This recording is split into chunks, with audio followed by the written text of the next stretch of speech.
Today's episode is brought to you by Gray Block Pizza. Gray Block Pizza, 1811 Pico Boulevard in Los Angeles. Gray Block, get that. Today's episode is also brought to you by Lakeside Maple. And I got to tell you about something. Listen to this. And that's me shaking a pack of Lakeside Maple, baby. And that is that original trail mix. You ever been lost? You ever been on a trail? Well, mix that up and put it in your face, bucko. That's what I'm talking about. Lakeside Maple specializes in trail mix baked with pure maple syrup. A lot of time you see people, they got, they slang in some low-key, back alley maple. 30% maple, 19% maple. Well, these bad boys over at Lakeside are slinging trail mix baked with pure maple syrup. As part of our small business support, we are advertising for Lakeside Maple. They have 3 flavors: original, spicy, and ginger chai. All of their mixes are made by hand, and they are fans of the podcast. It's a great snack if you're on the go, if you're running from someone. It's a great snack if you have a car and you just want to just grab something to eat real fast and you have nothing. Now you have something. It's Lakeside Maple. Go to lakesidemaple.com and use code Theo at checkout for 15% off. That's promo code THEO at checkout for 15% off. Lakeside Maple, get that mix. And I love their stuff, man. And I am so happy they gave us some damn samples. And I'm going to order a couple for myself. And I mean, it's like bird seed for your damn soul, brother. If we were birds, because it's for humans. Today's guest is the star of the documentary Psychonautics, a comics exploration of psychedelics. And this man went deep on those boomers. This man was snacking on those mushrooms. You know what I'm saying? And that's the forest freckles. That's mushrooms, baby. And them things, you put them in your throat and who knows? That's when the Lord comes eavesdropping on your soul, baby. That's when the Lord and Satan get close inside of you. And that is what's happening in this documentary. This man took a bunch of mushrooms and different drugs to go deep. And he made a documentary while he was doing it. How did he get there? Where did he end up? Did he leave breadcrumbs along the way? This is the psychonautic astronaut himself, Mr. Shane Mauss.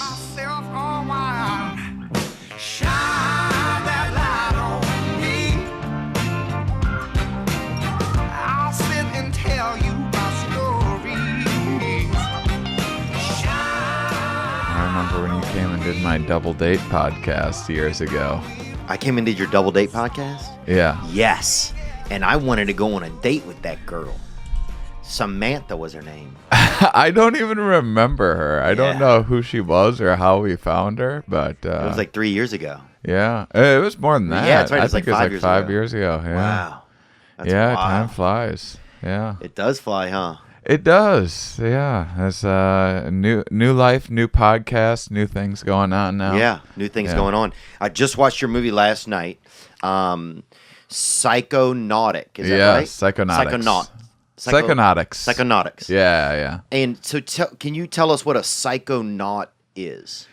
Yeah, a psychonaut is someone who uses psychedelics to explore their own mind and kind of views the internal world as a kind of universe unto itself that is to be explored. And like just going hitchhiking inside of yourself. Yes, wow. Exactly. And usually because there's like microdosers with psychedelics that you hear a lot about on in like Silicon Valley and stuff, and this is like take microdoses of LSD to boost your productivity and creativity. And to me, I've never felt like that's what psychedelics were about for me. Right. It was about the bigger exploration. So I take like much more like mega doses and really get in there and explore those worlds. And sometimes a little too far, as you saw in the movie. Yeah. And I don't want to spoil the movie for people. I mean, I think you can say whatever without spoiling it, but and you it'll went still be deep. I mean, you went 10,000 leagues under the sea. I did. I got lost for a while. It took me like a year to feel normal again. Are you serious? Yeah, because that's like we had to after I mean, we start off the documentary by saying this. I ended up in a psych ward. Yes. But after that, it took a long time. I needed to, basically we were done filming after the psych ward. We're like, well, I'm fucking going to be crazy for a little while and I can't do psychedelics anymore for the foreseeable future.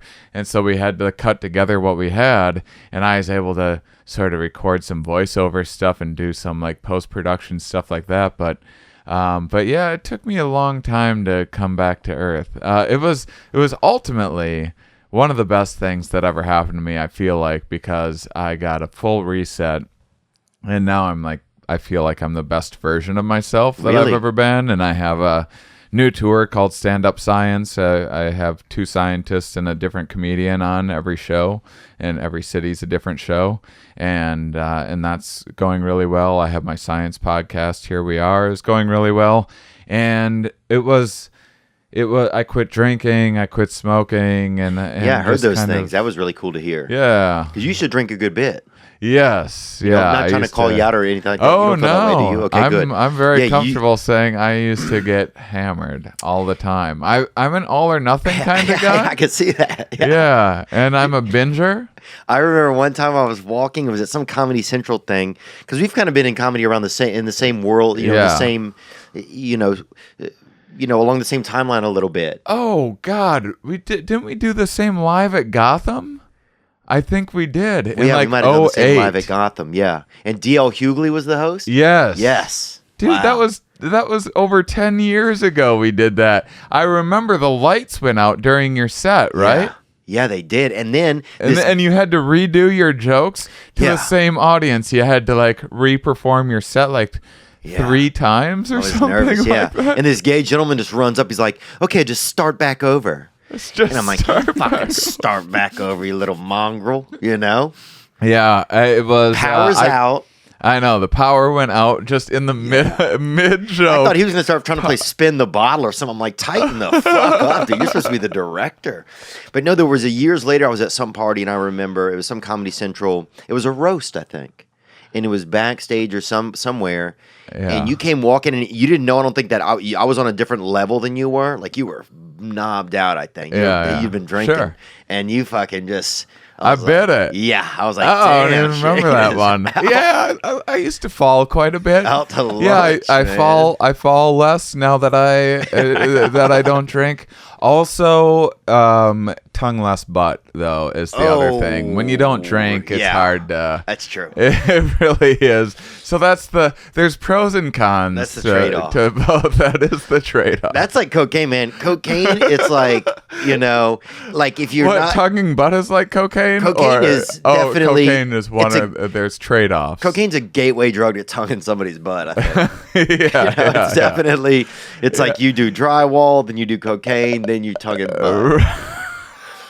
And the more cocaine you've had, the more butt you'll have. Like you'll have a lot. Yeah. Well, it goes hand in hand. Yeah, I mean you'll have a lot. But it's just to be sober and get in there. It's a lot. There's a lot of mental barriers going on there. Did you notice? Yeah, you got to really. It's almost like your tongue has to have a mind of its own.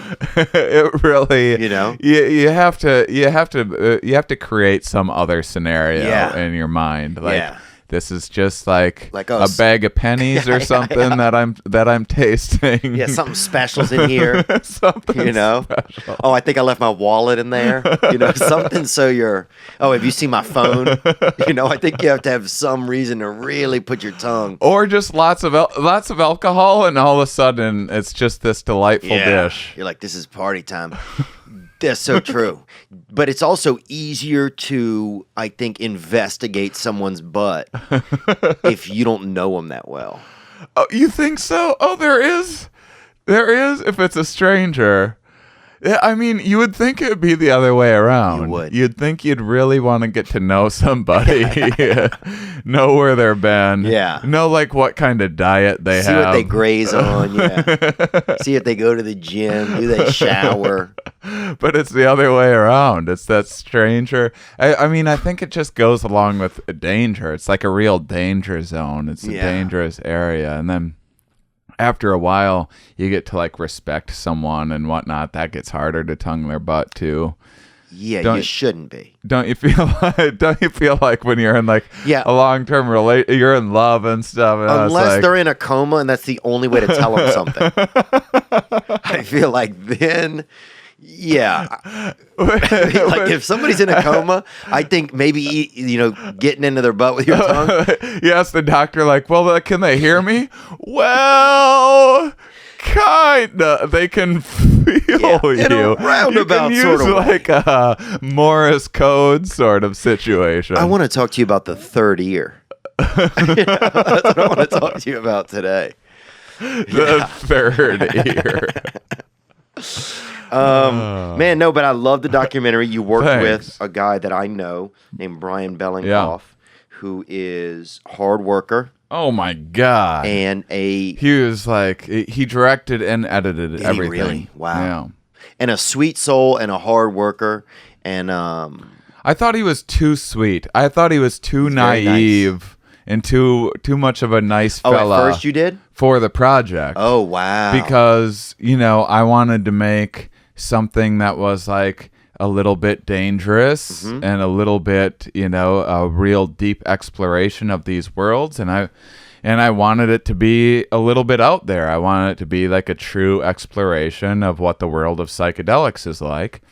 And so he's kind of buttoned up, know? Yeah, he is. He's pretty organized. Yeah, he's pretty buttoned up. And so you don't take him for the type that's going to be compatible, but he had a good eye for practical matters that I needed because I really upped my psychedelic use through the filming because I wanted to be tapped into the world so I could, it's the best way to write about psychedelics is to do psychedelics and sit and write.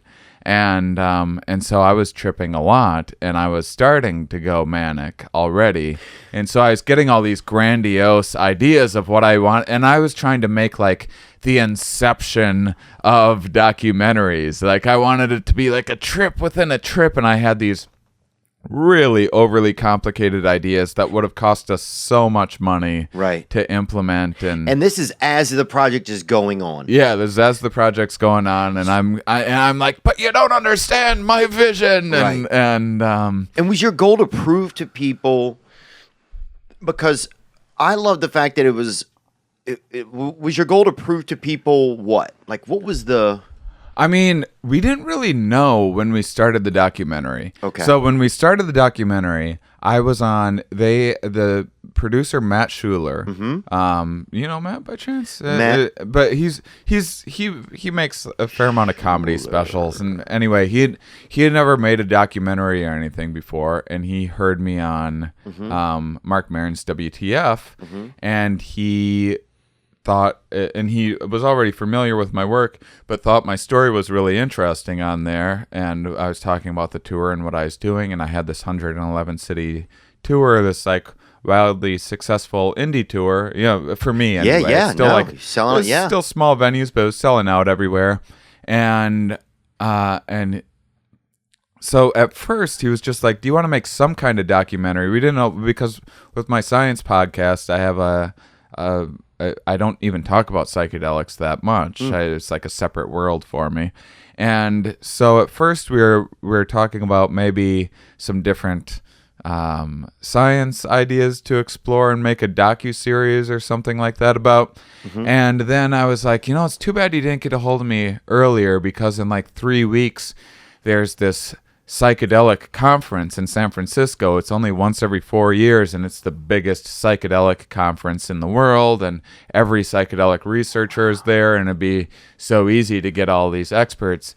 And so he loved the idea and scrambled, and we basically, so all the experts that you see in it, all it was I was brought to the conference to perform, and so I was starting to get known in the psychedelic worlds already. Because you've been doing the tour. Because I've been doing the tour, and with my science podcast is kind of like a way of legitimizing some of the psychedelic use and the psychedelic research. So you're at the conference. Matt is there with you and starts to shoot? And all we did was we just took my hotel room and turned it into a studio and got every single like big name psychedelic researcher that we could to come in and just talk about whatever they were interested in talking about.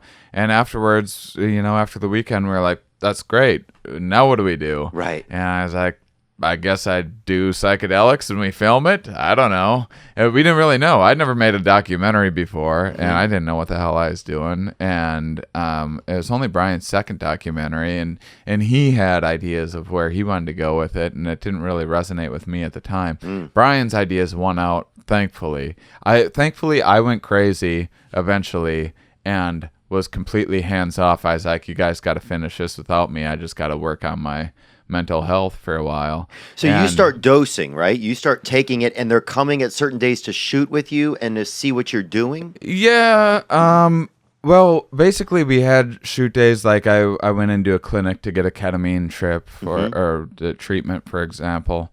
But on the off weeks, I was doing a lot of mushrooms just to like stay in that world longer. So I could basically like come up with interesting ways of articulating what we are looking for and figuring out the direction of things. And when I was looking through the footage and how to piece all of that together, and were there moments where you started to you were like, I've done too much, but you still you felt like then now I have to keep going? No, well, what happened was, so I started doing regular amounts of psychedelics when I went through a depression right at the same time the documentary started. I started falling into like a really bad depression. And my tour was coming to an end, and I wasn't sure what I was going to do next exactly, and I wasn't sure about this documentary and if I wanted myself portrayed like this. And mushrooms are like a sure way to they lose your insurance provider. They're a sure way to snap out of depression. If you're me, right? They are the single best way to snap out of a funk. And then I always come up with some creative ideas and figure out what my next project is going to be. And so I started doing mushrooms to get out of the depression, and it worked. And I came up with ideas that I was really happy with. And I was like, usually that's when I stop. And I'm like, okay, I'm good for another 9 months or a year or something like that. Yeah, I'm keen. You're keen at that point. 3 to 6 trips or something like that. But I was like, why just be good? I wonder if you can feel like go from good to great. So I like kept on doing more mushrooms. From and Lance Armstrong to Neil Armstrong. You're looking for that second level. Yes. You're looking to be fucking Pluto, dog. You're looking to put rings around your neck. You know what I'm saying? You're looking to get out there into the stratosphere. And I was feeling great. And I was like exercising a lot. And that's when I started like quit drinking and quit smoking. And I was like, I wonder if I could feel fantastic. Like, can we get out of this solar system? Now, so at what point? And these are sometimes you guys are shooting some of this or meeting up and talking about this, and you are just taking mushrooms here and there. Now, how much are you taking? It depended on sometimes as little as like 2 grams, which is enough to make you trip, but that's like the smallest amount to trip. Up to like 10 grams, which is very large. 5 grams is considered as Terrence McKenna's heroic dose, which I don't think that 5 grams of mushrooms is that much. I think 5 grams is just like you're definitely going to be tripping. Yeah. But if you're by yourself, like I trip by I wouldn't want to be on 5 grams and like navigate my way around fucking Bonnaroo or something like that. But if you're just by yourself on a couch, it's not a big deal. Would you feel comfortable using a scalpel when you're on a bunch of mushrooms or not? A scalpel? Sure, why not? I mean, I've been in the ocean many times on mushrooms. I'd say that's the most thing that when people hear you say that, like, whoa, that's dangerous. But your body really takes over for you, and it kind of turns off the mushrooms while you're in that moment, and then you go back out and you start tripping again.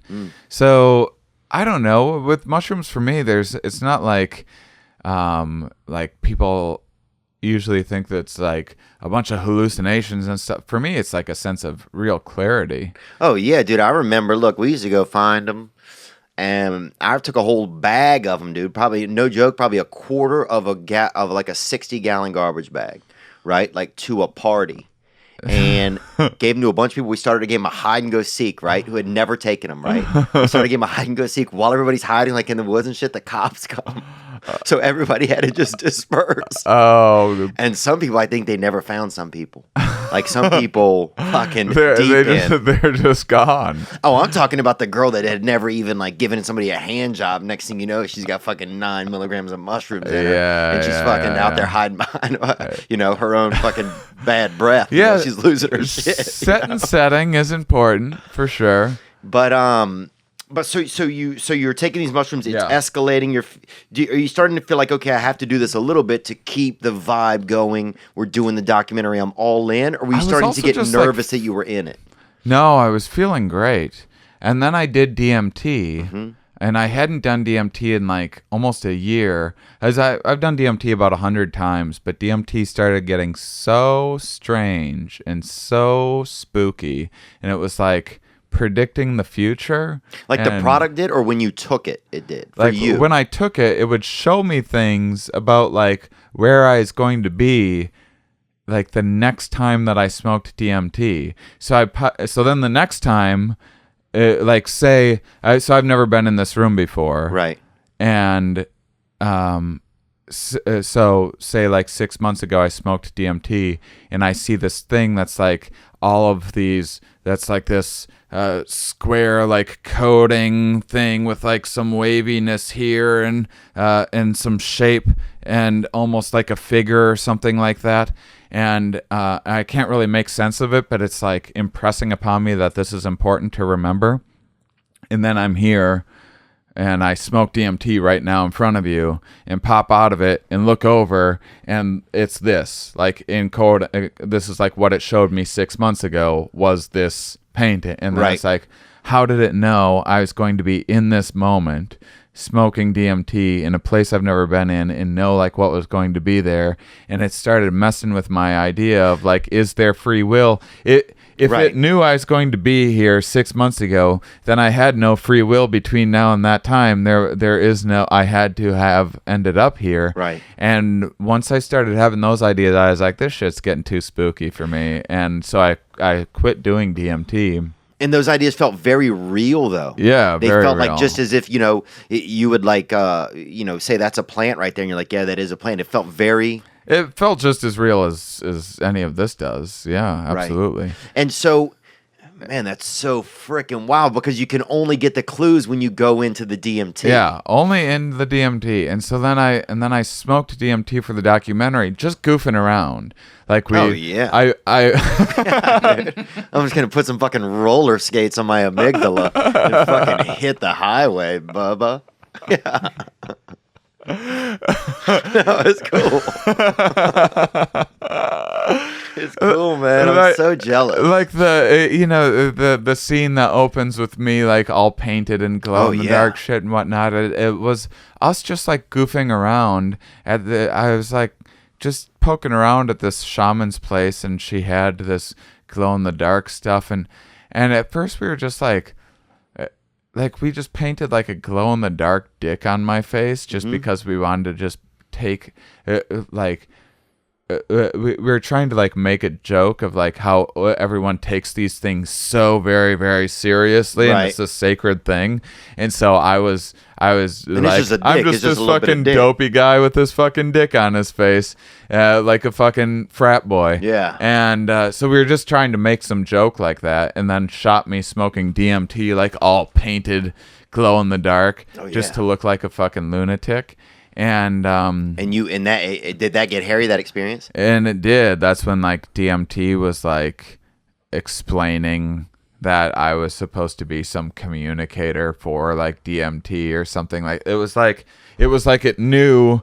It was like I was so, I was I had started through the documentary, I started having these Truman Show-ish. I already had some Truman Show trips where it was like, this is all a fucking trick and this is all a show. Yeah. I think being in the entertainment business, you're susceptible to those sorts of ideas. That's a good point. It feels like that a lot out here anyway. Yeah. And then you're like, for example, I was on ketamine and I had this like, this is the fucking Truman Show. And then ketamine's for killing animals, isn't it? It's for sedating animals. But not killing them. What about a lot of ketamine? A lot of ketamine might kill them. I think it'd take a lot. Yeah. You know? A lot of ketamine, you fucking Knuckles is going deep, you know? Knuckles is going to see the Lord, boy. Because, I met some girl doing ketamine in the elevator in our building one night, and I was like, this is not, you got to get indoors somewhere else. You know, this isn't a house, this is an elevator. You know? Yeah. But so you're at this lady's house, you're deeped out. And the DMT this time, what does it tell you? Because it's like this place where you smoke it, then you go back into this experience, and you get almost updates from your previous and next. Yeah, and so it's like, hey, you brought the cameras. This is it. You're supposed to communicate these. And I'm like, oh no! And I open my eyes, and the cameras are all around me. I'm like, what the fuck is going on right now? Am I like being used as some fucking vessel to like translate these things from this other space, which DMT, if people don't know, is the single craziest experience that you can ever have. It's the single greatest mystery that I've ever come across, because the DMT experience is nothing like this world. It's not even people compare it to being like a Matrix like thing because it's like an outer world, but the Matrix has shit that looks like this world, like Keanu Reeves and shit. Like DMT doesn't have like a single shape that is like anything you've ever seen. It doesn't have smoke? Colors that you've never seen before. It's you smoke it. No, is it like smoke? No, it's like fractal-like, and I guess it is like geometric, but it's just so foreign. Like all of the rules to this world are, they don't apply. Our physical laws don't work there, and you can have a 10-minute DMT trip that feels like you're gone for like thousands of lifetimes. No! Oh yeah, I've had those. Then you come back, I've completely forgotten I was a human being before, and then I come back, I'm just sitting on the couch like, oh yeah, I'm a fucking Shane in this weird earth. Like this whole existence on Earth feels like just a sliver of the numbers of lives that I've had. When you smoke DMT, that's what it feels like. So do you think you start to feel the bigger picture of existence or of being? Like, what I'm trying to think of the word that would, that you're more of a like, this is just one of your lights along a whole string of Christmas lights, but we're so focused in on this light because it's all we know, and we're gripping to it and trying to stay so alive and trying to live to 100 and eating healthy and this and that. But then you probably get to this other vision and you see like, oh, this is nothing. This is. Yeah, it seems like there's millions of parallel universes where you're different. It feels like this is just one channel that you're on. Right. And at any minute, the channel can just flip, and you're just like a completely different thing in a completely different existence. That's nothing like anything else in this universe. It's just a completely different universe with a different set of laws of physics and different things going on. How cool would that be, man? It's fucking frightening to me because I always, I've been, I was a pretty hardcore atheist for much of my life, and I always felt like a lot of comfort in death rather than a lot of people being scared of it. I was like, oh, I'm glad that existence ends at some point. Like, existing forever just seems like a fucking nightmare to me. Like, life might seem short, but imagine if you lived for 1,000 years or something like that. You'd be like, oh my God, what would I do with 1,000 years? I'm telling the same fucking jokes. I'm going to watch The Wire again. 300 years. Yeah. I guess I'll be a barista for, 70 years. I got time to kill, Might as well fucking shoot a bunch of people I know. I could do 2 life terms. I'll be out by 370. Exactly. So it's just so the idea that after this life that there's just an infinite number of other fucking lives, or if we have to be like you and I got to fucking swap next time, and I'm you, you're me, and every single possibility that there is has to exist. For things to be complete.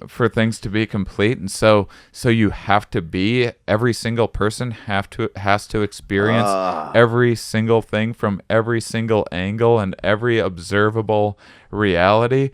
And that shit is terrifying. Does it feel like it's going to be exhausting, or does it feel terrifying?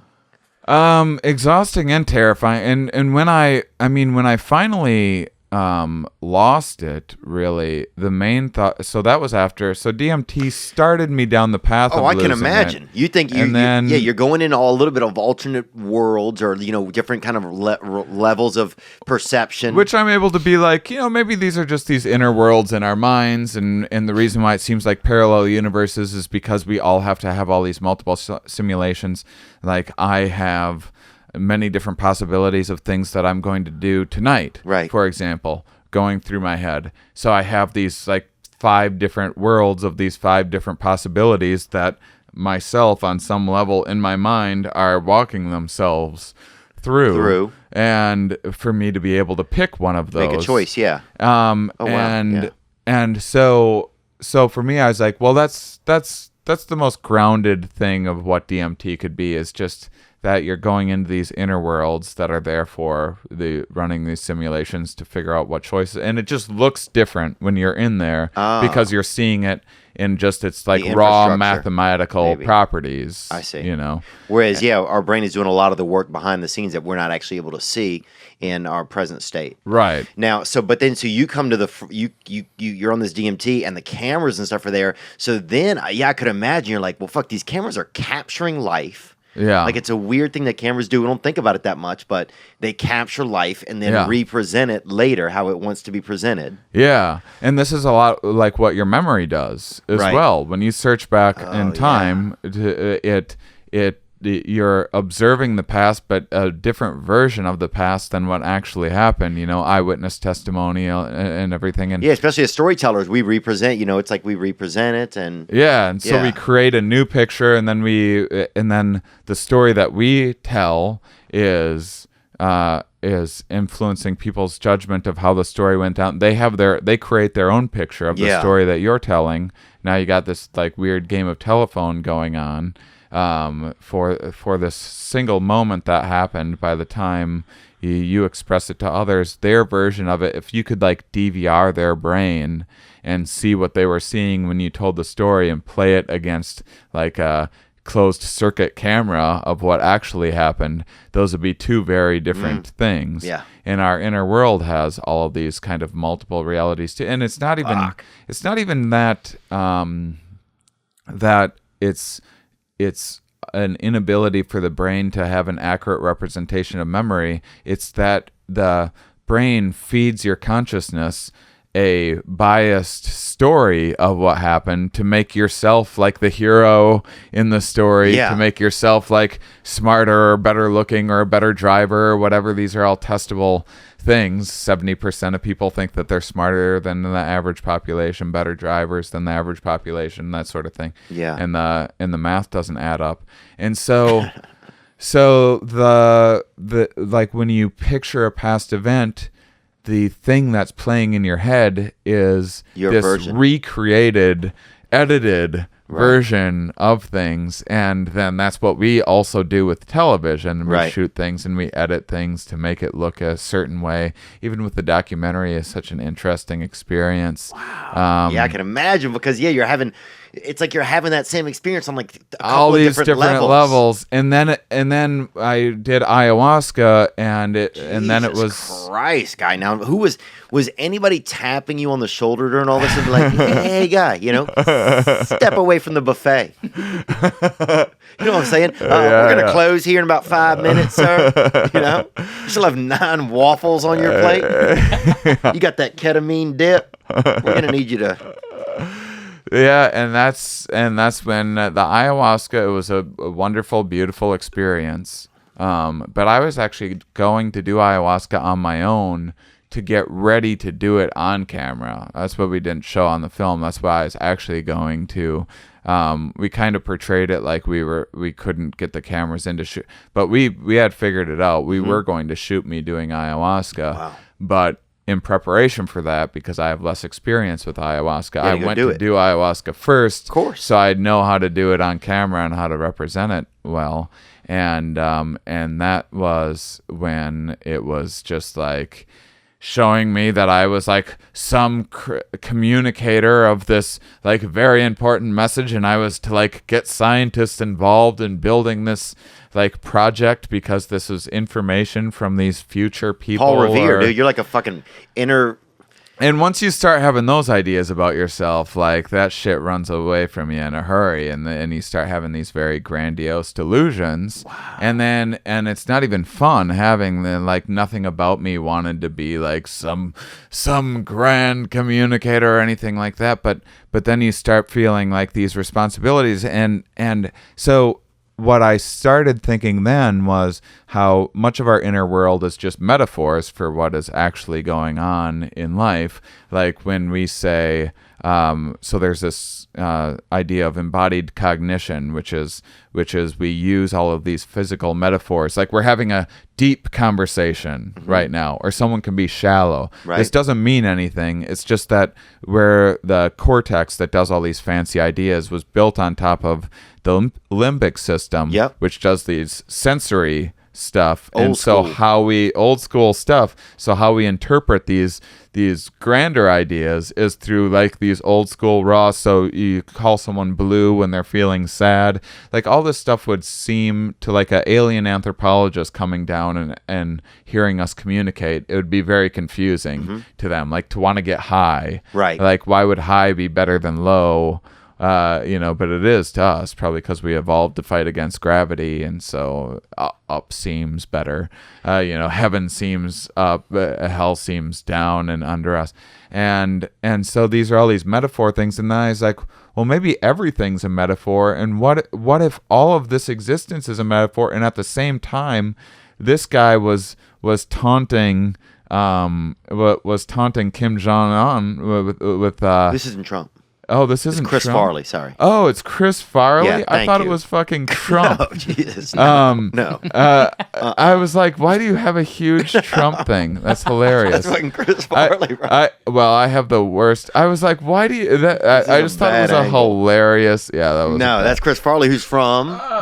Wisconsin, bro. Oh, my gosh. I just need to see it. I just thought you had a hilarious satirical painting of our great leader. Brady Matthews made this. Well, at the same time, like there's all the nuke stuff going on, and I was like, "Is this just like?" So you started to lose it. Yeah, I was like, "Is what happens in our internally? Is this all just a metaphor for our own internal conflicts that we have?" And then I started thinking about my own inner worlds, like say you have like is my liver Trump? And is my more like so I just had my friends one of my best friends just had his first baby, and like a couple days ago, and when they were going into the hospital, I was like, oh my gosh, I hope there's no complications during the birth.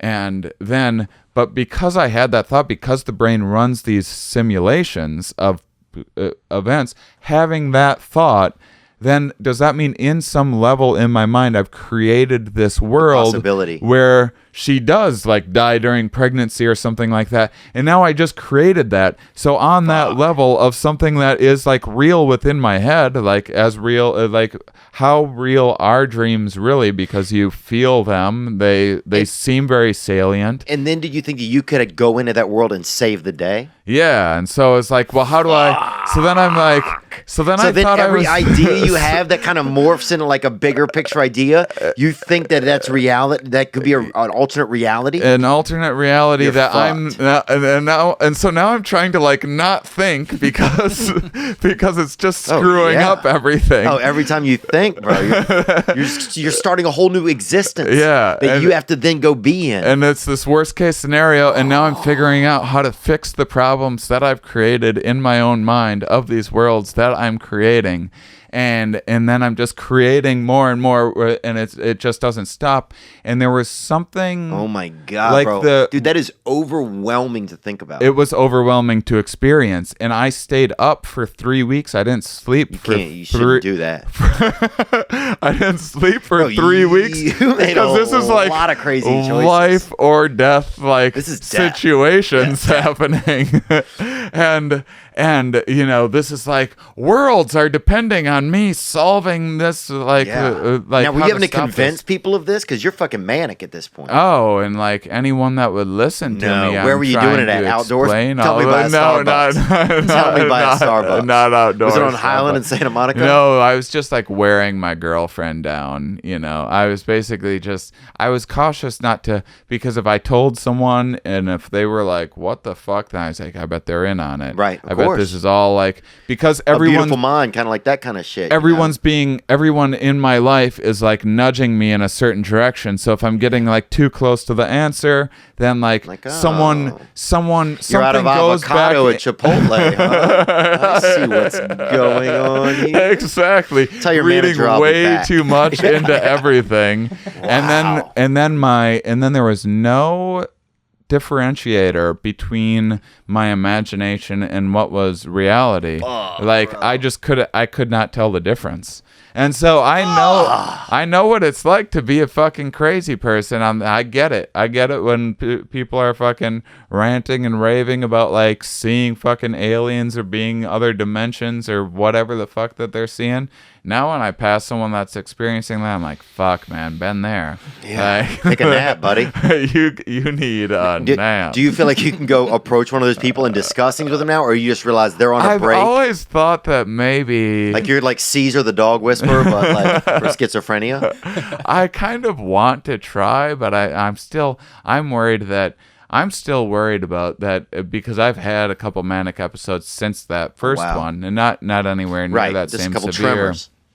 But yeah, I've had. You're like, if I try too much to flirt with this timeline, am I going to get lost? Like I don't talk about this shit like outside of situations like this, and I'm very careful to like not let myself think about these ideas too much now because my brain will start just running away with itself, and then all of a sudden billboards are talking to me specific. Yeah, it's like every.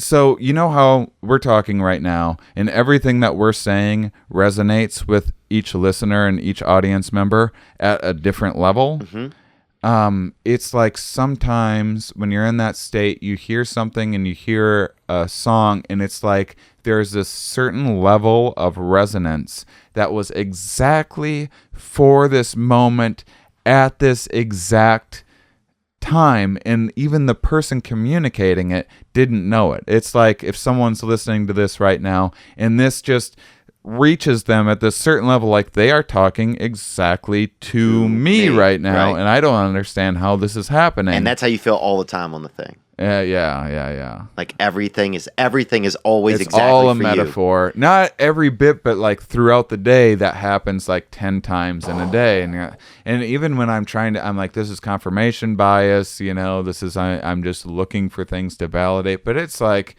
It's like if you're listening to the radio and all of a sudden there's a song that's just like, there's a man in a banana costume dancing across the street in front of you, and then you look over and there's a guy in a banana costume dancing in front of, like, what the fuck is going on right now? And that's what it felt like. It felt like very specific stuff all of the time. But the thing is the brain can associate anything with anything else. Right, so it's just your brain working at it. And it sounds like, your brain is just literally pedal to the metal. Like everything is going. So and everything's connected, and And I mean, everything in your brain is connected at some level, and we all work off of this associated memory, and that's how we to understand anything, you need to have kind of these trigger points that associate.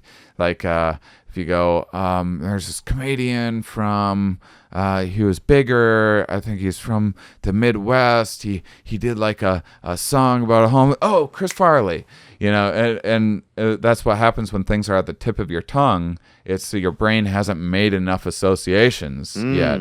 And then like when you stop thinking about it for a while, your brain keeps on working and finding those associations. And then it triggers, it like unlocks that bit of information once enough associations have been made. Okay. Scientists think there's like 4 or 5 associations needed to trigger a memory, and they've tested this a bunch on like people with Alzheimer's and stuff. Okay. So what's the difference between them when you're under the influence of these and not on the influence of these? So the difference is that so I just mentioned those like 4 or 5 associations to trigger like the Chris Farley idea in my head, but then each of those things, like being from the Midwest, having a song about home, all those things have 5 different associations of their own, and then each of those things have 5 different associations of their own. So it's this tree of association that keeps on going deeper and deeper into the mind. And when you're in that state, there is no sense of any level. It's just all one thing. Right. It's just all one connected thing. So like your tree of connectivity is extending itself way too far. So far, it's just this confusing mess. Wow. Yeah. Wow, your buddy's naked. You should change that up. Well, I'm here to tell you about StitchFix. StitchFix is an online personal styling service that finds and delivers clothes, shoes, and accessories to fit your body budget and lifestyle. Just go to StitchFix.com/Theo and tell them your sizes, what styles you like, and how much you want to spend on each item. You'll be paired with your very own personal stylist who will handpick items and send right to your door. Oh, wow, that's interesting. So you put in your body style. I got that baby, I got those baby shoulders, man. I got that, I got the rib cage of a large cat, and I got that DS booty, and I would put all those into there. And I would say who I am and what I am and styles I like. And then Stitch Fix would mail things to my house that may be what I would enjoy. Then you try them on, pay for only what you love, and return the rest. Shipping, exchanges, and returns are always free. There's no subscription required. You can sign up to receive scheduled shipments or get your fix whenever you want. Stitch Fix's styling fee is only $20, which is applied toward anything you keep from your shipment. So get started now at StitchFix.com/Theo, and you'll get an extra 25% off when you keep all the items in your box. So take that challenge, try it all on. Do you love it? Then keep it and get 25% off all the items in your box, or just keep what you love. That's StitchFix.com/Theo to get started today. It's a new dressing and budget and lifestyle experience. StitchFix.com/Theo. Support this past weekend. And so as at the moment before you go into the, what do you tell the documentarians when you're like, I'm fucked, guys? Like, I called them and I was like, are you guys, is this a trick? Like, who do you think they were working for? Was it the Chinese? Because I would say the Chinese. Hands down, the Chinese. Yeah. Will you be honest with me right now? Are you working with the Chinese? That would have been amazing if I would have called my producer or the director and been like, "Are you working with the Chinese?"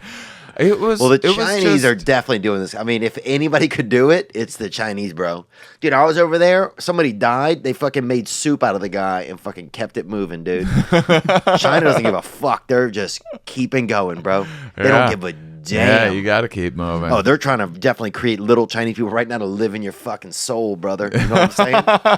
Some guy to just go fucking pickaxing up your spine to get all your secrets. See, you say this like a negative thing. I'm like, that's amazing that they're developing the technology. I mean, then you can create little mini yous to get into your own soul to fix you. It's too much. It's a little bit Malkovich. Yeah. What if the little you has a couple mushrooms, bro? Then it's fucking. It's all over. So what did you tell him? Who did you think it was? Oh, I didn't know. I mean, I thought this was all some joke that myself on some other reality was playing on myself. Like I kept on waiting for there to be like a surprise, like Howie hey, Mandel. Surprise, like yeah, remember? Yeah. You created all of this shit for you to Sit appreciate. down, have a seat, guy. Come on in, everybody. Your grandpa's still alive. Yeah. But so then if you start to think it's possible that it's all some sort of like, deep space kind of intricate but safe, a game, like this risky riddle that you'd been. What about like using the bathroom and things like that? That must have seemed like, well, this would be a weird thing to incorporate into the fucking the trick. I mean, I was obsessed with the amount of suffering. Like, if this is some game or some trick, then what about all the people suffering in the world? What the fuck is that for? And if I built that, like, if I'm responsible for building that and putting that into the system, it's like when you make a simulation, you play a sim or whatever, the first choice is you play the hero, right? And then after that, you play maybe you play the bad guy instead. So you play like these main characters. They're the most interesting. And then after you've been playing the game for long enough, you're like, maybe I'll play second in charge. And maybe I'll play this guy, see from that point of view. And then after a while, you play the fucking dude that you shot in another version of the game. So that's how you have empathy for I see. And then you play the fucking prostitute that you fucking boned in the earlier version of in a brothel, in some party, and so I you think have about to that play sometimes. every character to get the and so this is like, so at the end of this life, if there's just like a roulette wheel and you're going to end up in someone else, then the first thing that you want to do is focus on the people that are the worst, in the worst case position, and make sure and elevate them, right, so that you sure as shit don't end up like living in the streets or worse, and so I just kind of became obsessed with poverty and violence and war and like just more than was usual, more than was healthy, more than I had and any this is control when you're manic, over. as you're manic, You're like, you're going up to homeless guys and being like, hey, we need to fix this. We need to. And he fucking pulls out a sword. Solve homelessness. Dude, a lot of homeless people have fucking swords, bro. First off, homeless people, it seemed like they were like communicating with me. When I was manic, I would like walk past a homeless guy and they would like say something like, they see you now, or some shit like that I'd be like, what the fuck? It was like schizophrenic clues. People were able to like, give me clues and like speaking a fucking different language that made sense to me in that moment. Like, they're all gonna know you did it. And I'm like, oh shit. I was just thinking about like, what if I'm responsible for like this fucking aspect of the human suffering, and then some fucking schizophrenic guy on the streets like, we see that you did it, and I'm like, god damn. I mean, they've just been saying that to the last forever. 1,000 people, yes, because we all have shit that we're worried about. But since your brain is so active and the tree is running so deep and every neuron's connected, no matter what they say, you're then gonna they're attach tapping it into somewhere. this different, Wow. So you snapped, you lost it. I lost it completely. That's awesome, man. I'm fucking jealous, bro. I am so went all the way. tired of you went all the way to the fucking end zone. I came back, and now where did you go when they took you in? Did they take you in an ambulance or not? No. I went to the hospital 3 times. So the first time, what'd they say? The first time I was like to appease my girlfriend, and I hadn't slept in a couple weeks. I went in to like talk to a doctor about it. And what are you eating during this? Sorry. Food. What kind of snacks? Raisins? Like, I feel like... What kind of snacks are you... I was not prepared for this question. Really? I didn't think in all of this you were going to ask what kind of snacks I was you're losing your mind. I want to know like what some the fuck beef jerky? Yeah, what's most delectable? Beef jerky seemed like it would be tough and just grain, like just like chewing on a dead animal. No, I mean, that's like, you got to get that well, that was another thing too. Like, I had empathy for every single thing, but it wasn't just animals. It was like fucking plants and everything else. Do they have sentience? And I'm like, there was times like, can I even eat this fucking apple right now? Does this fucking apple, is everything alive? Does his parents know I'm going to eat it? Yeah. Wow. Is the tree going to hear about this? Yeah, so there was actually, now that you ask me about it, there was a little bit of that where it was a little high. Sometimes I was in this fucking worm tunnel where I couldn't eat anything because everything had a fucking life of its own, and this is just safe? Life eating itself. What ended up being safe? Chips? I do feel like a granola bar or something like that was okay at the time. I could see that, a barbecue chip. It's very like, because it feels like just science made the barbecue chip. It doesn't feel like there's a lot of life involved there. It feels like a very manufactured, feels like making like plastic or something like that. Oh yeah, it's just like plastic. It's like artificial food, like real. Yeah. Like artificial. And you can eat that without feeling too bad for it. But yeah, I remember I planted a potato that was like growing and spouting on top of the fridge. Oh yeah. I was like, this thing's trying to fucking grow. I gotta fucking take this baby home. I gotta help this potato. Yeah, we gotta get this thing. I planted a fucking potato when I'm manic. Grow this thing. I'm out fucking scooping up soil in the yard. What are some other small ventures that you started? I love this. Did you start any small businesses? No, I mean, much of my time was dedicated to understanding time travel and I kept on thinking, the closer that I got to understanding it, I was like furthering the ideas to actually making it happen. And so, because whatever I was stumbling upon, which was information from these DMT worlds that they were giving to me, is basically I was like going back through all of my DMT experience with this new set of like, these were instructions for how time works.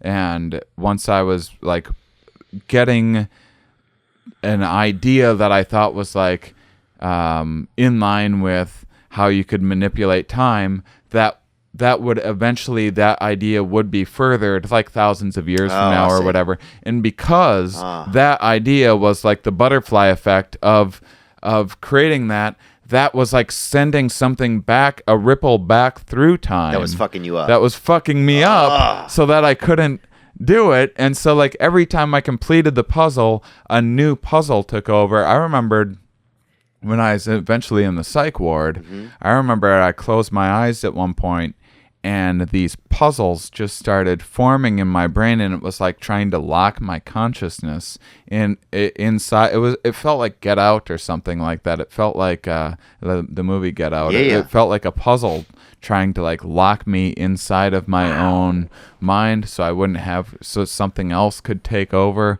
That was a scary thing. It felt like this whole time that I'd been smoking DMT to tap into these, because for years, like if I was like, well, what do you guys want me to do when I'm in these other worlds?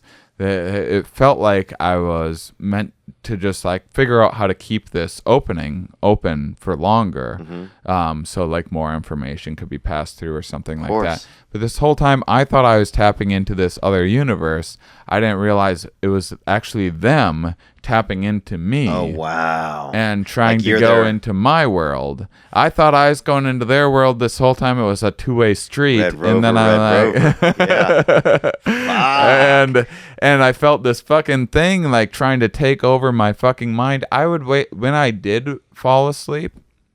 I'd maybe fall asleep for like 30 minutes or something like that. And I would, like in a kung fu movie when someone's on their knocked over on their back and then they spring back up on their feet. That's how I was waking up. I was springing out of bed like that in like a fucking karate stance, like feeling like I was under attack, and it was a lot. Wow, that guy really did a lot of dope, didn't he? Well, if you have done drugs or other things or just have never really gone to school, then I recommend SkillShare. SkillShare. It is a sponsor of this past weekend. SkillShare. It's an online learning community for creators. Are you creative? Well, quit screwing around doing nothing, raking the yard, complaining to mom about, not enough ham in the ham pack. Well, SkillShare offers more than 25,000 classes in design, business, and more. You'll discover countless ways to fuel your curiosity, creativity, and career. Quit thinking you need to go to 4 years of college. Dude, you might just need 40 minutes to brush up on some new skills and get out there and make a difference. Get creative. You can take classes in social media marketing, mobile photography, creative writing, or even illustration. Whether you're looking to discover a new passion, start a side hustle, or gain professional skills, SkillShare is there to keep you learning. Join the millions of students already learning on SkillShare today with a special offer just for our listeners. Get 2 months, 2 manos, of SkillShare for free. That's right, SkillShare is offering this past weekend listeners 2 months of unlimited access to over 25,000 classes for free. To sign up, go to Skillshare.com/Theo Von. Again, go to Skillshare.com/TheoVon for your 2 months now. That's Skillshare.com/Theo Von. And now back to this dope boy. Now, how was it now at the house? How's the sex drive? Is there any sex drive when you're on this kind of deal? No, I mean, I was so crazy. Like, my girlfriend had no interest in having sex with the fucking crazy guy. But there was no. Did she try to even masturbate you or anything to try and calm you down? I did a little bit. Oh, yeah. It's such a dude trick. No matter what realm we're in, we're going to fucking jerk off over here. That's such a fucking dude trick. Dude, I remember one time my car ran out of gas and I just jerked off outside of it. I was like, oh, this will help. Man, that's so crazy, bro. Really? Yeah. I was just young, I was probably 16, That's like when you had so much cum in your body, you could do whatever you wanted. You know what I'm saying?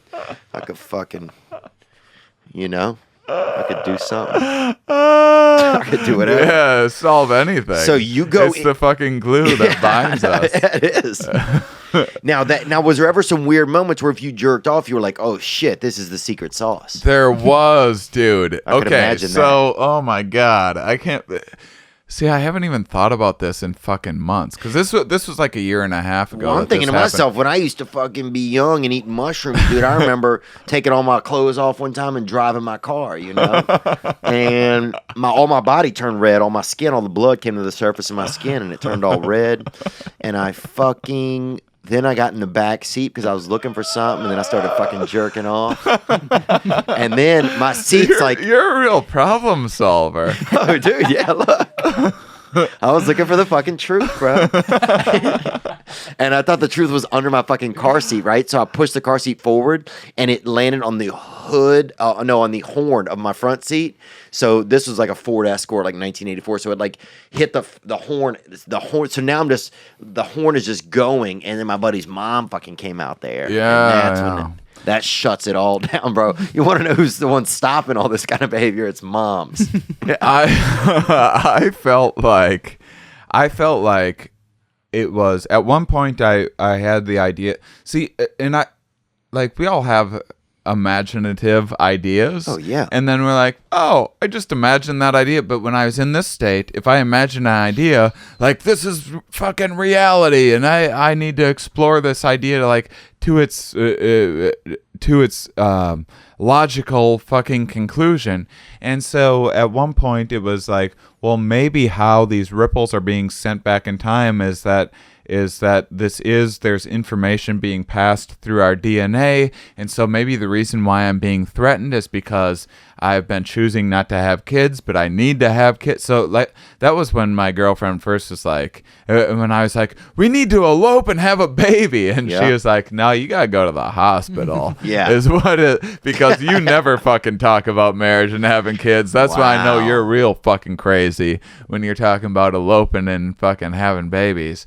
But so then it was it was like that's how it was tracking me through time, was through like it was once you can figure out the mechanics of every single thing, once we learn and we can make predictions about every single thing and where it's going to be, then you can work back in time through where every molecule was. And so I was thinking that I was leaving like bread crumbs through time with like my DNA. So like, if I fucking jerk off over here, be clues. Yeah, so I'm leaving clues everywhere. Hell yeah, dude.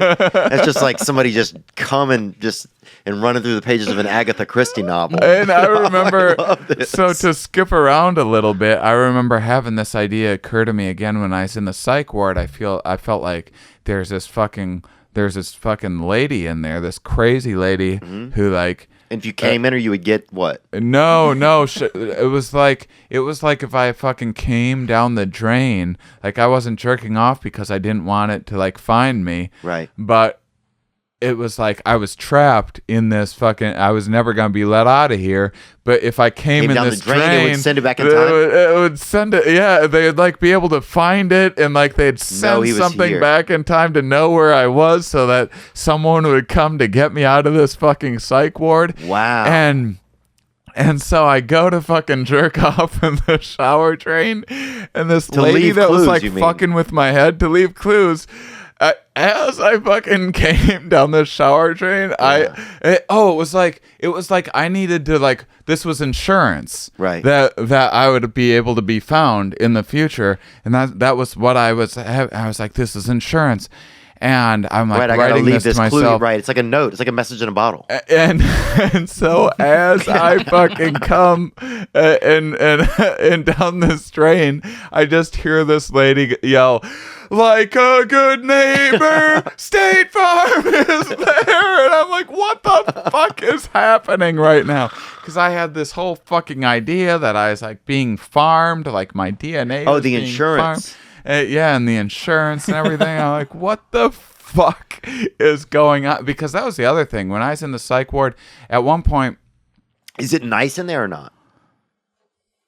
Well, it's not bad. It's just that you don't have a sentence. So you don't know how long you're in there. Wow. Like, they're not like, we sentence you to 3 weeks in the psych. You don't know if you're going to be in there for fucking forever or for a couple hours. You have no idea. So I'm like, is this the rest of my life now? And like my fucking parents put me in there, and like my girlfriend, and I'm like thinking they're against me. So the people that are the closest to me in my life are the ones that put me in the psych ward. So now I can't trust them.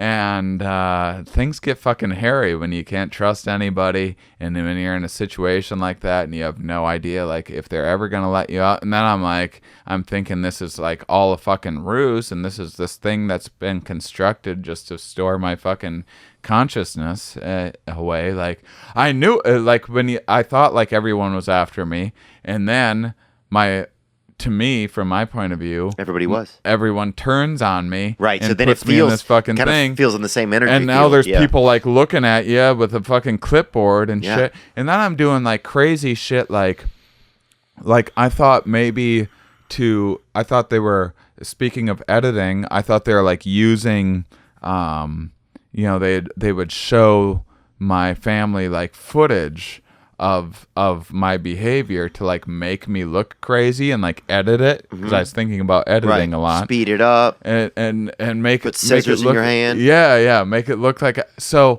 I wanted to fuck with their continuity. Oh, wow. So I kept on like changing and stuff like that and doing weird things to send clues for when you're fancy video. So I would like rip off my fucking band and like put a different one on. Or look right into a mirror and be like, yeah, help me. And then I would like. And were they filming you, or the documentary people filming you at this time, or no? They when you're in a psych ward, yeah, you can't be like, hey, we're shooting this documentary. Can my friends come in with some that fucking? They didn't have that. I know. I mean, but what do you do? I mean, that's not part of the process to getting like.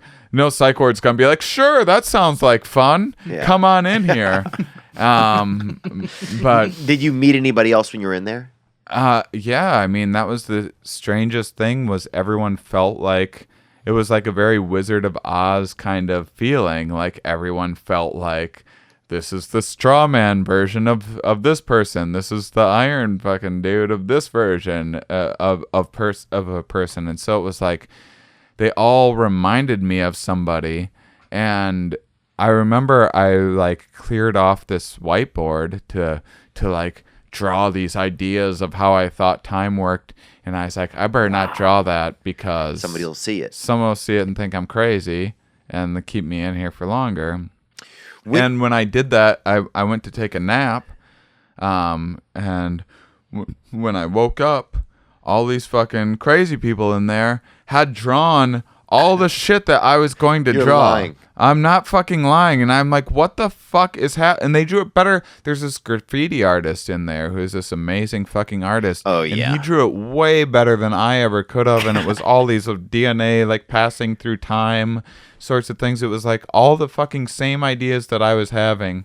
These fucking dudes in this psych Some of these other people were having too. Were having the exact same fucking ideas. And was that a crazy moment? That had to be surreal. It was fucking terrifying. Then I didn't know what was going. So then I'm like, is this all just in my head? Am I just in a dream right now? Is this all a dream? Like, what is? How do you differentiate? Like when you're in a dream, you don't know it, and that's just your brain. We could have a dream. I could have a dream tonight, and we're sitting here having the same thing, and I'm having the exact same. That means my brain's making a perfect impersonation of you. Yeah. Like looks like you. It's a very convincing. It's my brain's writing the script of the fucking things that you're saying, and I don't even realize that it's happening. That's how powerful our brains are. Oh yeah. And the brain's able to do that. Brain's wild, man. Slithering. And then it can change the dream just like that. Oh yeah. Suddenly you fly in a plane. You know what I'm saying? And all those dreams might always be happening all the time. Running all the time, and it might just be that your consciousness is jumping around onto those different levels.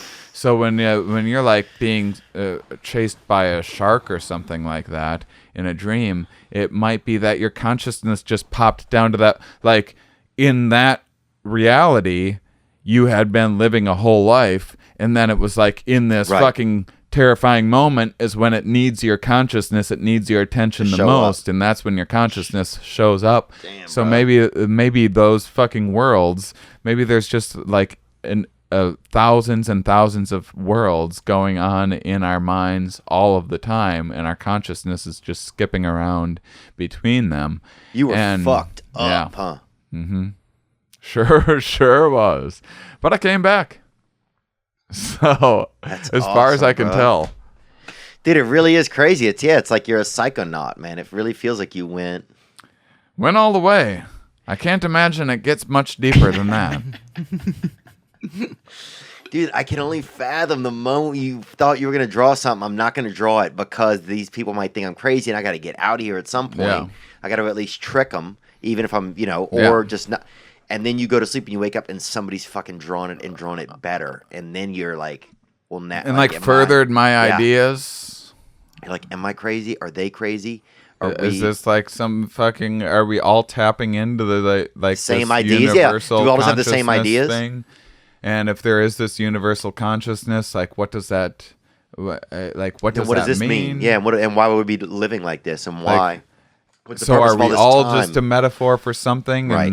And are all of our lives just like, do all of our lives just have a moral to it? Is that all, like when this universal consciousness needs to like make a decision about something, if it just goes like, oh, remember the Theo lesson? And it's just like has your whole life boiled down to like a little sentence, a little moral to it that it taps into when it needs to fucking make a decision, when it's like driving the fucking spaceship or whatever the fuck is going on. Who knows? I have no fucking idea.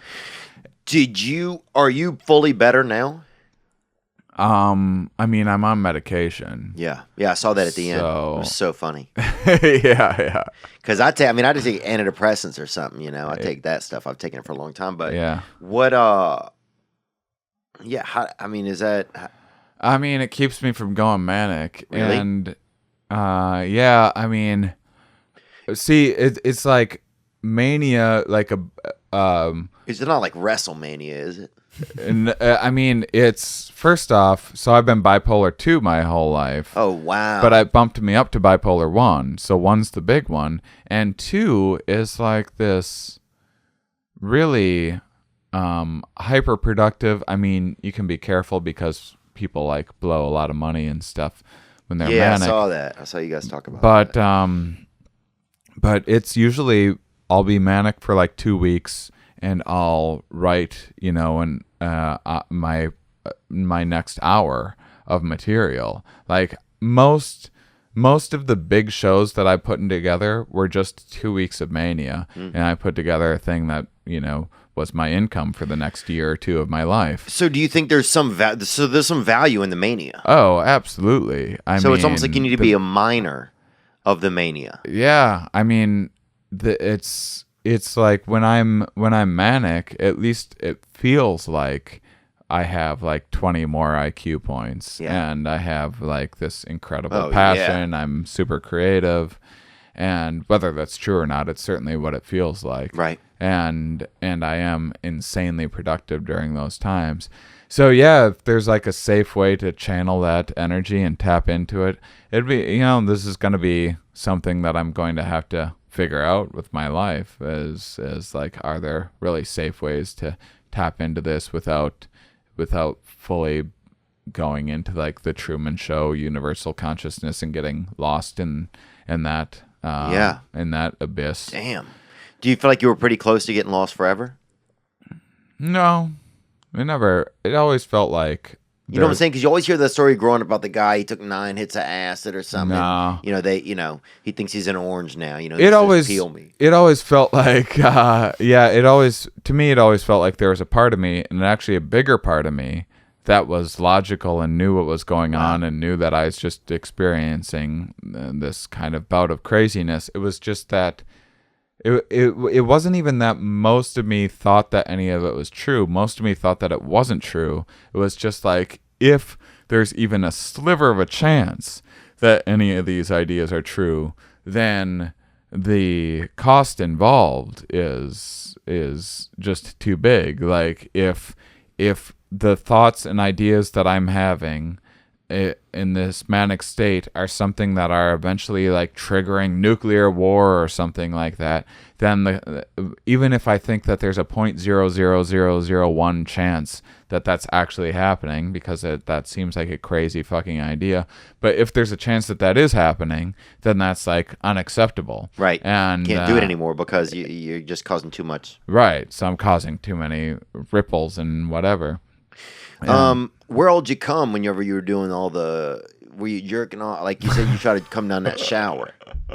Yeah, it was a lot of shower stuff. I had these ideas. You leave any clues? Would you put a dab on the fucking doorstop or something? That's what I would do, I feel like. I'll fucking leave a little fucking on Sam's elbow over here, without him knowing. I mean... That's what I would do. I mean, I feel like it has a way of leaving itself. Yeah. That's true, actually. I feel like you don't need to try too hard. It makes the mess spreads itself. Oh, like devil's Elmers. That's what they call it. And then it's like, and you don't want to know. You don't want to know, or you can be fucking tortured for the fucking answers. Later on. How long? Come on, where did you leave it? Oh, where'd you come? Doorstop. Where'd you come, Danny? I came on the doorstop. Where'd you fucking come, Danny? I came on his elbow. Dude, semen is pretty much, it's that's the devil's Elmers, brother. It really is. It really is, bro. Now, how long were you in the psych ward for? Only 7 days. Really? Yeah, that's it. I was able to. Do you feel like they let you out a little early? Like, did you leave and be like, fuck, I should maybe stay in a little longer? I mean, I think that, I was fortunate that I knew, like, on an intellectual level, I knew a lot of this kind of stuff, and I knew about mania, and I have a science podcast, so I have an understanding of neuroscience, and so I was able to just use what I know to kind of talk myself out of there, ledges. And I kind of just learned to shut my mouth and clean up after myself and keep to myself and not don't draw anything. Don't watch the fucking TV because the TV's always fucking talking to you. Right, it's clues. And stay away from the fucking clues. And did your girl want to bang when you got out? I kind of forget. I think maybe a little bit. Finally, typical dude. Chicks will fuck anybody, bro. Girls will fuck some dude who's just got a mental health institute, bro. Think about that, And I'm not judging your girlfriend at all. I'm sure I've seen some of the women you dated over the years, beautiful, talented women. But yeah, chicks will fuck some dude that just got out of a dang mental health center. That's crazy, bro. I'm not doing that. Okay, so let's talk about that shit. You aren't banging a lady that just walked out of the psych ward? Fuck no. Yeah. Not at least for a month. You know what I'm saying? That's who I am. Yeah. If some chick's like, I just got out of a psych ward, we're not fucking then. Yeah. Yeah, it's good to have standards like that. Save it for the doorstop. Yeah, dude. Oh, I'm not fucking wasting a batch of clues on you, honey. You know what I'm saying? Giving crazy all your secrets. Yeah, I don't want to fucking. I might blow a bag of red herrings if you want them. You know what I'm saying? We had some calls. We had some calls and questions that came in for you, Shane. Dude, man, I feel like I could just sit here and kind of, spelunk through these. This stuff that you went through in these moments and these let's milk piecing it all together. Let's glue it all together. Let's get to one of them right now. Hi, this is Cynthia from Texas, and I had a question for Shane. So with the psychedelic drugs, how could you compare that to something that is not drug-like? Like sex or like a roller coaster or something like that. I'm curious. I've never done drugs. I've never been drunk even, never smoked anything. Never dabbled in the dark arts like Theo says. So I'm just curious of how you can compare it. Yeah, well, I mean, it's certainly nothing like alcohol or cigarettes or like Coke or any like stereotypical drug. Those are all like kind of escapes from the mind. Psychedelics are definitely more of a inward exploration. So I would say it's closest to like meditation and mindfulness stuff. I would say if you meditate enough, you can get to some of the same sorts of places as you can with like micro dosing, right? I would say you're not going to go deep, though. No, you're not going to go deep. But I would say it's like the closest I can compare it to is like a Christopher Nolan movie or something, like a Interstellar or Inception or something like that, like a real head fuck of 4 hours. Yeah. I don't know. I mean, that's the trick. That's why I was doing so many psychedelics to figure out like how do you communicate what these experiences are actually like. And yeah, I've spent years trying to figure that out. So did Bill W., man, from Alcoholics Anonymous. He was a deep diver. Allegedly anyway. Mm-hmm. And I think that's pretty fascinating that he was just trying to figure it out. Trying to get in there and just take in what was happening when he was, under the influence of psychedelics, but at the same time, see how he could maneuver in order to better himself, or better learn for humankind. Kind of. Do you feel like there is an inner exploration that is possible for humans through a lot of these drugs now, or do you feel like it's just a series of kind of similar loops and stuff? No, I think that psychedelic research is, out of all of the topics that I cover on my podcast, I would say that psychedelics are the things to me that seem like they have the most potential, that are the least. They're not studied because they're a Schedule I drug, right? And so it's very, very difficult to study them.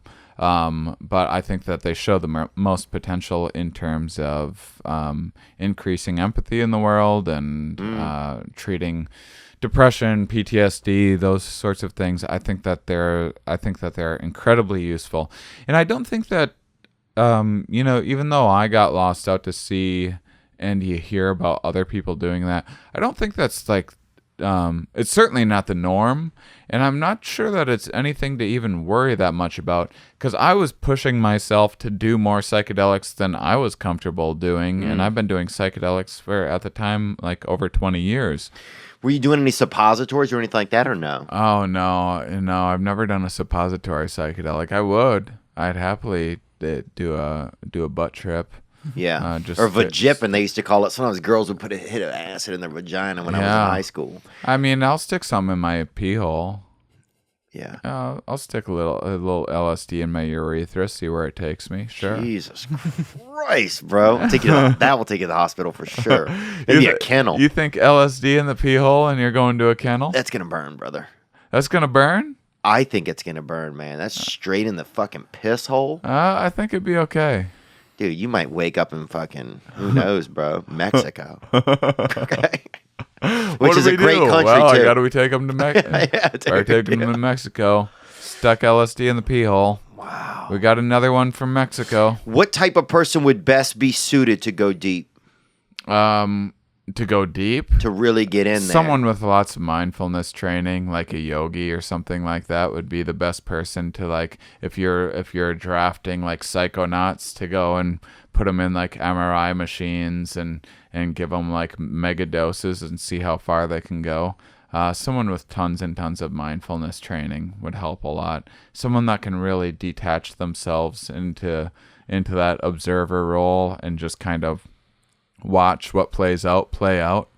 That's the qualities you want to look for. Mindfulness. Did you ever think that anything was in your body, that there was something going on inside of your body? Well, I mean, I felt like something was trying to take over my body. Like I said, I thought something was trying to, like, something from some other dimension was trying to go through my mind. What about in your butt or anything like that? Like, no, seriously, though, because your butt seems like such like a, it's like a good place to store something Yes. away. Yeah.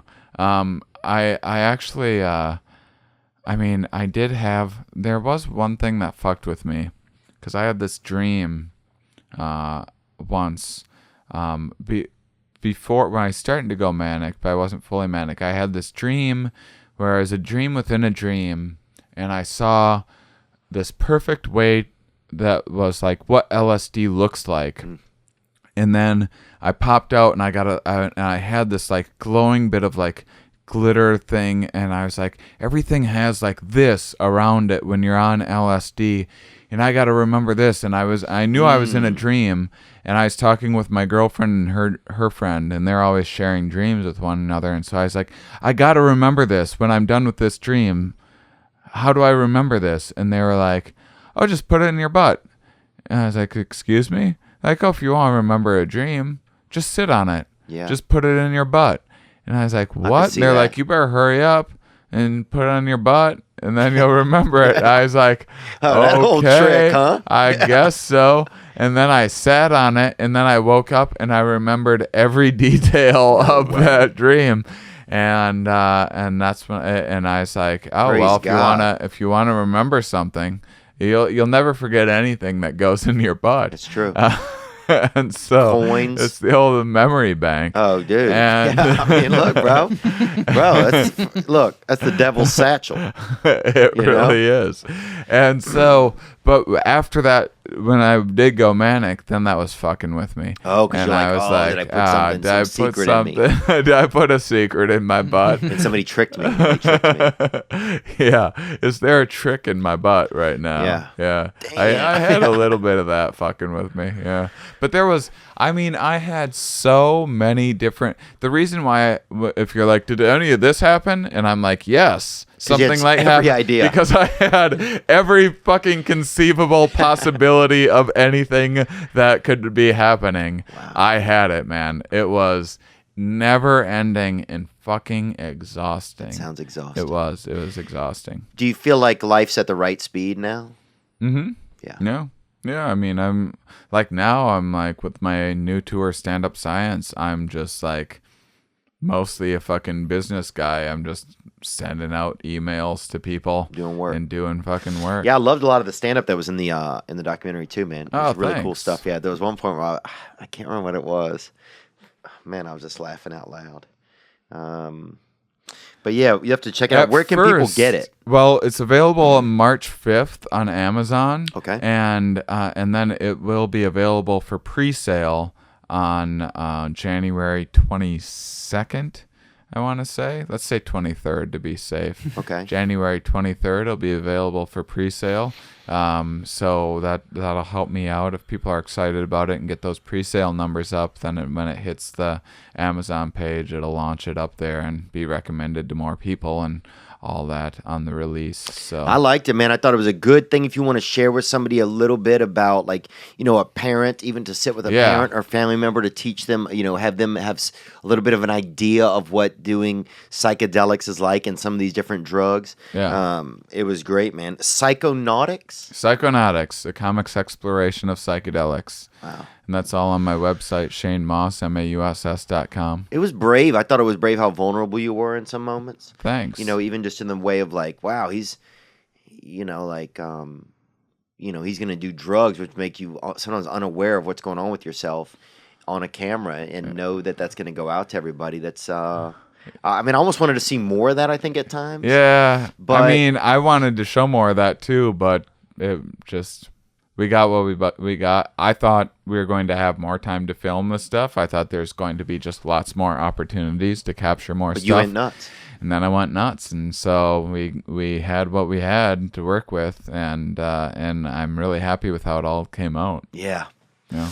Yeah, man, me too. But there's some moments though that are just so like, I'm like, oh, it feels like I'm tripping, Yeah. It feels like I'm fucked up on mushrooms, or it feels like. Well, thanks. That's what we were going for. Yeah. We wanted it to feel a little bit like a trip. Also, our producer Premature Nick is from La Crosse, Wisconsin, and so he had a question for you. Well, I also wanted to say, just a personal hero of mine, you had 7 underage drinking tickets, I believe. I had 4. I had 11. 11. I was shortchanging you. 11 underage drinking tickets. I had 4, didn't even get near it. But yeah, they're really trying to keep up with you back home, brother. Yeah. An unattainable legacy. But I was going to say, there's a lot of visual, graphical, like visual representations of your trips, like as you're describing them in the documentary. Did you have input to the people that were making that? Do they like resonate? Because like that's the image when I think about tripping, like it's what we see. It's like seeing a painting of God. Well, there's this guy Sander Boss, who is this amazing animator who he basically just smokes DMT and then makes animations he knows of what's the up. DMT experience. And his animations are the closest thing to a visual representation of what a DMT trip is actually like that I've ever seen. And I've known him for a few years, and we've been kind of collaborating on some things. And so we just used some of his pre-existing stuff that was like some of the things that I saw, because there are like very similar, a lot of similarities when people smoke DMT, and a lot of people see the same sorts of worlds. And then I had an animator, Ramin Nazer, make custom stuff for me. And he's a good friend of mine who's this amazing comic book artist and animator that has a lot of experience with psychedelics, so he is able to represent things really well. So it's a mix of both. Cool. Yeah, sometimes it's just really hacky in movies and stuff, how they'll do it. I know, that's what we are trying to avoid. You did it. Yeah. And then how to make this stuff represent it visually well. I was really happy with how it all came out, because I was nervous about that. Wow. Yeah. Did you realize how much you have to trust a director and that sort of thing? Yeah, Brian crushed it. I was skeptical. I didn't think he was going to be able to pull off the film that he was able to make. Yeah. And he did it. Yeah. He's a smart guy, man. Do we have any more questions, Dick, that we're good? Mm-hmm. We're all good? What would you recommend to somebody? Like, how is a DMT use one time going to help someone? I don't think that it is. Okay. I think that DMT use is the single most interesting experience that you could ever have in your life. And at the same time, there's no valuable life lesson. It's just such a jarring, bizarre, paradoxical place that there's nothing grounded in this reality that you're going to be like, and now I'm going to exercise more. I think if you're looking for self-improvement, I think mushrooms are just a great way to learn about yourself. And if you're too scared about going too far or it seems a little too far out for you or whatever, MDMA is just like the easiest. You don't have to worry about anyone having a bad trip or anything like that. It's if anything, it's like it can be a little bit of a party drug. But I recommend taking it as like, do it with in like a couple situation is like a really nice situation to do MDMA in. Yeah, you said, I remember hearing you say you and your girlfriend like shared things you would never share and like really like brought you guys closer together. Yeah. What about do people like, so if someone's gonna have mushrooms, can they just do them like by themselves at home? I mean, I've done them before, but I'm just saying for our listeners that haven't heard it, could they get something? I mean, is there a way to like have what's the best way to have a self-exploration experience? Yeah, I mean, ketamine you can do in a clinical setting with an actual professional there for you. So then you can have this pretty intense dissociative experience in a professional setting, and if you're does insurance cover that or not? Not really. I think in some places that it will, but it's worth looking into. That's hopefully in the future there will be these like clinical settings where that'll be like almost like a trip school, right? Where you do it the right way first with people, and then you can explore on your own. But there are places like that in Los Angeles where you can go into a ketamine clinic. Yeah. Wow.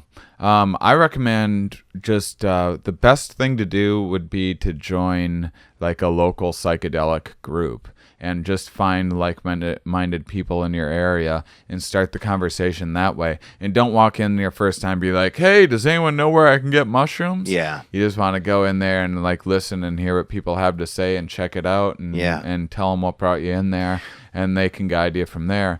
I mean, the psychedelic community is just like the coolest, smartest, awesome, like the best people out there. And it's growing fast. And if you really want to get in touch with someone, you can always come down a drain and see who hears it, you know? Shane, man, I've always thought you're one of the best joke writers, dude. And you have such a unique style. And thanks, man. Dude, like as I watched it, I felt envious, man, of watching the movie. Well, thanks. I was like, wow, he made something. At first I didn't want my stand-up to be in the movie, and then when I saw what Brian was able to do with it, it really helped move the story along and keep it fun, and so I was like, yeah, go for it. And so I was really happy with how it came out and how I'm represented in it. Yeah. And dude, mushroom use is growing so fast. So many times I'll see people out at bars and clubs now, and they're just on mushrooms. They're not even drinking or just, we're just microdose and we're just mushroom, Yeah. Everybody's on mushrooms. It's happening. Yeah, it's happening. This is it. Shane Mauss, you can find his tour dates. Yeah, ShaneMauss.com. My show Stand Up Science, I'm taking to about 40 different cities between now and March. Or April anyway, and so go there. I'm going all over the place and adding more dates all the time. Yeah, awesome. And on behalf of Nick from La Crosse, Wisconsin as well, and myself, thank you so much for being here, dude. Thank you. Yeah, we'll see you soon or in another realm, I hope. Woo! We'll connect through the drain. Yeah, bro. Yeah, bro. The little fucking drain gang. Now I'm just floating on the breeze, and I feel I'm falling like these leaves. I must be cornerstone. Oh, but when I reach that ground, I'll share this peace of mind I found. I can feel it in my bones, but it's gonna take a little time for me to set that parking brake and let myself unwind. Shine.